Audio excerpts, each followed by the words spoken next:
دوور لە بابەتی نەوت باسی ئامادەکاریەکان دەکەین بۆ کردنەوەی پێشەنگای نێودەوڵەتی کتێب لە شاری سلێمانی کە ئەمە حوتەمین خولی پێشەنگاکەیە دەکرێتەوە. گفتوگۆی زیاتر دەکەین لەگەڵ حوسێن حەمەکەریم جێگری لە پرسراوی پێشەنگای نێودەوڵەتی بۆ کاروباری پەیوەندیەکان. سڵاوت لەبێت بەخێراتی. سڵاو لە بەڕێستان لەسەر جەمبینەرانی کەناڵی گەلی کوردستان. سپاس دەکەم. ئامادەکاریەکان بۆ پێشەنگاکە چۆن بەڕێوە دەچێت تا ئێستا باشە ئامادەکاریەکان؟ زۆر سپاس بۆخوا بە دڵسۆزان تا ئێستا ئامادەکاریەکان زۆر بەباشی بەڕێوە چووە. هیچ گرفت و ئاستەنگێک نەماوە، خوا نەخواستە لە بەردەم ئەوەی ئەم پێشانگایە بەباشی بەڕێوە بچێ، هەم لە ڕووی ئامادەکاریەکانی ناو هۆڵی پێشانگاکە، هەم چ لە ڕووی ئامادەکاریەکانی ئەو ناوەند و بڵین کتێبخانە و بڵاوکراوانەی کە بەنیازن بەشداری بکەن لە پێشانگاکەدا. چەند ناوەندی چاپ بەشداری دەکات لە پێشەنگاکە؟ نزیکەی 200 ناوەند بەشداری دەکات، چێ ئەوانی ناوخۆیی، وڵاتانی عەرەبی، وڵاتانی دراوسێ و لە ناو ئەوانیشە وڵاتی بەریتانیایی تێدایە کە خۆی دەبینێتەوە تقریبن لە 15 بۆ 16 دەوڵەت. زۆر باشە. گرنگی بەشداریکردنی ئەو وڵاتانە لە چیدا لە هەرێمی کوردستان؟ بەڵێ طبعاً سلێمانی هەر بەوە ناسراوە کە شاری ڕۆشنبیریە، شاری کتێبە. سلێمانی و کتێب وەکو دوانەیەکی لێکدانەبراون بەڕاستی، بە تایبەتیش ئێستا کە لە ڕووی فەرمیەوە لەلایەن حکوومەتی هەرێمەوە سلێمانی وەکو شاری ڕۆشنبیری ناسراوە. بێگومان ئەمە کاریگەریەکی گەورەی هەیە لەسەر ناساندنی سلێمانی بە وڵاتانی دەوروبەر، بە وڵاتانی عەرەبی، بە وڵاتانی ناوچەکە، وڵاتانی ئەوروپی کە سلێمانی بە فیعلی شاری ڕۆشنبیریە، شاری کتێبە، شاری فکرە، شاری هەموو ئەو بابەتانەیە. ئەوەی جێگەی خۆشحاڵیمانە ئێستا سلێمانی لەسەر نەخشەی پێشانگاکانی کتێب بوونی هەیە. ساڵانە هەموو ئەو ناوەند و وڵاتانە کێبڕشیەکەن چۆن بەشداری بکەن لەم ڕووداوە گرنگەدا کە لە ناوچەکە ڕوو ئەدا. ئێمە لە ماوەی پێشوودا سەردانی پێشانگای کتێبمان کرد لە شاری بەغدا، یعنی بە خۆشحاڵیەوە کە سەیری ناوەندەکان و وڵاتانمانە کرد. زۆر بە پەرۆشیەوە بەشی زۆریان پێشتر خۆیان تۆمار کردبوو، بەشێکی تیشان لەوانە پاش ئەوەی کە ئێمە گفتوگۆمان لەگەڵاکردن بڕیاری ئەوەیاندا کە خۆیان تۆمارکەن. بۆیە بەڕاستی ئەمە ڕووداوێکی گەورەیە بۆ ناساندنی زیاتری سلێمانی کە شارێکی ڕۆشنبیریە، و هەم ئەتوانم بڵێم وەکو کەرنەڤاڵێک وایە کە بە خۆشحاڵیەوە لە خولەکانی شەشخولی پێشووە کە طبعاً ئەمە لەلایەن دەستگای چاپ و پەخشی ئەتڵەسەوە بەڕێوە چووە. هەزاران هەزار خوێنەر، ئەوەی کە زۆر دڵخۆشی بووە، کەسانێکی گەنج، خوێندکارانی زانکۆ و پەیمانگا و قوتابخانەکان کە بەشداری لەمەیان نەکردو. بەڕاستی ئەمە جێگەی دڵخۆشیە کە هێشتا کتێب سەرچاوەیەکی گرنگە بۆ وەرگرتنی زاریانی لەلایەن هەموو توێژەکانەوە. ئەوانەی کە زیاتر سەردانی پێشەنگاکە دەکەن زیاتر چینی گەنجانن، ینی ئەمە جێگەی دڵخۆشیە بۆ ئێوە؟ بەشێکی زۆری ئەتوانم بڵێم چینی گەنجانە، ینی لە خوێندکاران، لە هەموو ناوەندە جیاوازەکان کە بەشداری دەکەن، و بێگومان بەشێک لە وڵاتانە ینی لە خولەکانی پێشوو بەشداریان کردووە، بێگومان بەردەوام مکوڕن لەسەرەوەی کە بێن بەشداری بکەنەوە. بێگومان چۆنەڵی هەڵسەنگاندنێکی ئیجابیان هەیە، ئەوانی سوودمەند بوون لەوە، بۆیە بەردەوام دێنەوە کە بەشداری دەکەن.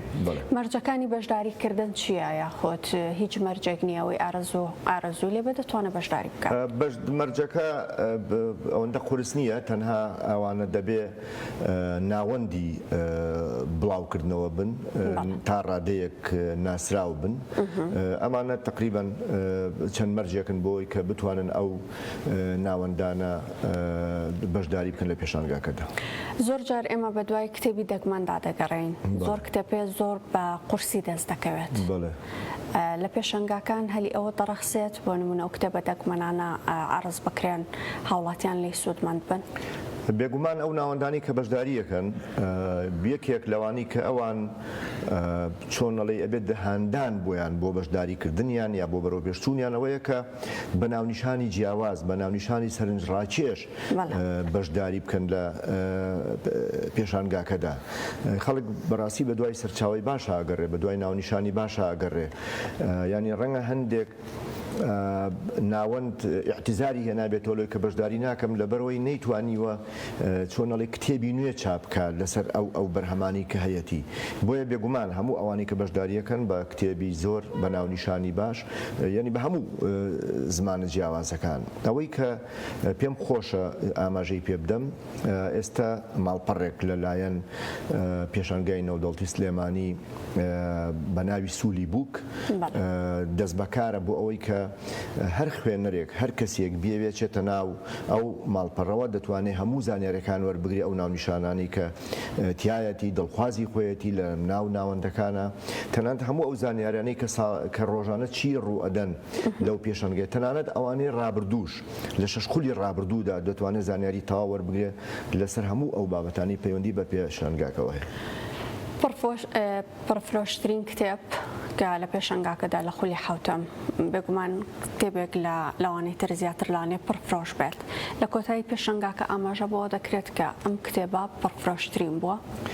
بێگومان بەڵێ ئێمە لە پێشانگاکەتە لە هەموو ڕۆژەکانە فۆرمی ڕاپرسی بڵاو دەکرێتەوە، زانیاری وەردەگیرێ. بێگومان هەت بەشێکی زۆریشیان وەکو باسم کرد لەو ماڵپەڕە لەو سایتە ئاماژەی پێدەدرێت لە بابەتەکانە و بە هیواین ئەوەی بتوانین زیاترین دەرئەنجام و زیاترین زانیاری لە ناو پێشانگاکە بکەینەوە بۆ هاوڵاتیان و بە خوێنەران. لە خولەکانی پێشوو ئەو کتێبانەی کە زیاتر فرۆشراوە ئاینی بووە، بابەتە کۆمەڵایەتیەکان بۆ بابەتی زانستی بووە، چ بابەتێ بوو؟ بابەتی تەندروستی بوون؟ بڵێ بە حکمیەوەی ئێمە هەموو چین و توێژەکان کە سەردانی ئەم پێشانگایەکەن ئەتوانم بڵێم لە هەموو بابەتەکان کەسانێک هەن بە دوای زانست ئاگەڕێن، کەسانێکن بە دوای فەلسەفا ئاگەڕێن، کەسانێکن بە دوای کتێبەکانی ئاینە ئەگەڕێن. یعنی بۆیە ئەتوانم بڵێم هەموو بوارەکان، هەتا بابەتی مناڵان، ینی کەسانێکن بە خۆشحاڵیەوە، ینی دایکان و باوکان ئەمڕۆ گرنگێکی زۆر ئەدەن بە پەروەردەی مناڵەکانیان. بەشێک لەوانە بەڕاستی ینی کە دەفرۆشێ و دایکان و باوکان گرنگێکی زۆر بەو بابەتادن. یعنی توانم بڵێم لە هەموو بابەتەکان، ینی بە کۆی گشتی هەموو بابەتێک لە هەموو جۆرە کتێبەکان دێتە ناو پێشەنگا. بێگومان هەموو جۆرێک دێتە ناو پێشەنگا، هەر کەسێک دڵخوازی هەر بابەتێکە و لە هەر بوارێکە بوونی هەیە لە ناو پێشەنگاکەدا. بەپێی ئەوەی کە ناوەندی چاپی بیانیەکان بەشداری دەکەن، ئەو کتێبانەی کە زیاتر دەفرۆشرن زمانەکانی ترن یاخود زمانی کوردی یەکەمە؟ ئەتوانم بڵێم ناوەندێکی زۆری وڵاتانی عەرەبی بەشداری ئەەکەن. بێگومان وەکو باسم کرەمانە بەشداریان کردە لە خولەکانی پێشوشە بەشێکی زۆریان، بێگومان کڕیاریان هەیە و خوازیاریان هەیە، بۆیە ئەوان بەشداری دەکەن. بۆیە زمانی عەرەبی شێکێکە لەو زمانە و زمانی ئینگلیزی بە خۆشحاڵیەوە بە حکمیەوەی کە ئەمڕۆ خوێندکارانی ئێمە گرنگێکی زۆر ئەدەن بە زمانی ئینگلیزی و خوێندنگایەکی زۆری نمونەیی و تایبەتەن کە زمانی خوێندن زمانی ئینگلیزیە. قەرەباڵغێکی زۆریان لەسرە بەڕاستی ئەو ناوەندانە و هەروەها ئەوانی کە کۆماری ئیسلامی ئێران بە زمانی فارسی و زمانی تورکی هەموو ئەمانە بوونیانەیەوە هەر یەکە خوازیاری خۆی هەیە، بەڵام وەکو ئەوەی کە کێیان زیاتر بێلەوەی کە بوو کە ئاماژەم پێدا. پشتیوانیەکان بۆ ئێوە بۆ ڕێخستنی ئەم پێشەنگایە چۆن بوو؟ وەکو پێویست بووە لە جێگەی بۆ نمونە لە جێی خواستی ئێوە بووە؟ بە تایبەتی ئەم خولە حەزەکە ئاماژەی پێدەم بە حکمیەوەی کە بە ناوی خولی سەرۆک تاڵەبانیەوەیە. بەڵێ گرنگێکی زۆری پێدراوە کە لە ئاست تموحتانداوە، لە ئاستی گەورەی جەنابی مام جەلالدا بێەوە لە ئاستی تموحی ئێمە بێ و ئێمە هیوایەکی گەورەمان هەڵچنیوە، نەک ئێمە هەموو لایەنە پەیوەندیدارەکان کە ئەم خولە دەبێتە خاڵی وەرچەرخان بۆ پێشانگای نێودەوڵەتی. هەموو هەموو بەڕاستی هاوکار و هەماهەنگن لەگەڵمانە بۆ ئەوەی کە پێشووتیش هەر هەماهەنگ بوون بەڵام بەتایبەتی بۆ ئەم خولەکە خولێکی جیاوازەکە ئەم خولە سەرکەوتوو بێ وەکو ئاماژەم پێدا ببێ بە خاڵی وەرچەرخان بۆ ئێستا و بۆ خولەکانی دواییش. پێشبینی دەکەن ئاستی بەشداریکردنی هاوڵاتیان و هاتنیان بۆ پێشەنگاکە چۆن بەدەم ساڵ؟ ئێمە گەشتبینین یعنی بەوەی کە هەموو ئەو وڵاتانە بەشداریان تیا کردووە بە خۆشحاڵیەوە ئێستا ئەو نەخشەیە کە دانراوە لە ناو پێشانگا بۆ ساڵانە ئێمە پێی پێشانگاکان نەخشەی تایبەتی بۆ دانرێ بۆ ئەو ڕووبەرانی کە پێویستە هەموو ڕووبەرەکان تقریباً پڕ بۆتەوە بۆیە گەشتبینین کە هاوڵاتێکی زۆر خوێنەرێکی زۆر کە سەردانی پێشانگاکە بکەن تەنانەت ببێتە کەرنەڤاڵێک ینی بۆ خوێنەران بۆ خوێندکاران بۆ ڕۆشنبیران بۆ هەموو ئەو توێژانی کە گرنگی بە کتێب و بە خوێندنەوەدەن.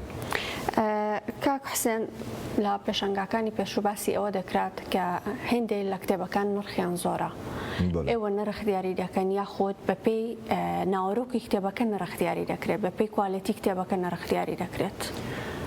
نەخێر ئێمە نرخ دیاری ناکەن تەبەن ئەو ناوەندانە کە خۆیان بەشداری دەکەن بەڵێ نرخ دیاری دەکەن بەڵام هەمیشە وەکو دەستگای چاپ و پەخشی ئەتڵەس لە هەوڵی ئەوە داین کە بێگومان ئەو نرخانە گونجاو بن بۆ خوێنەر کە بتوانێت بگاتە دەست هەر کەسێک کە دڵخوازی کتێبێکە بتوانێت بەدەستی بێنێ ئینشاڵڵا.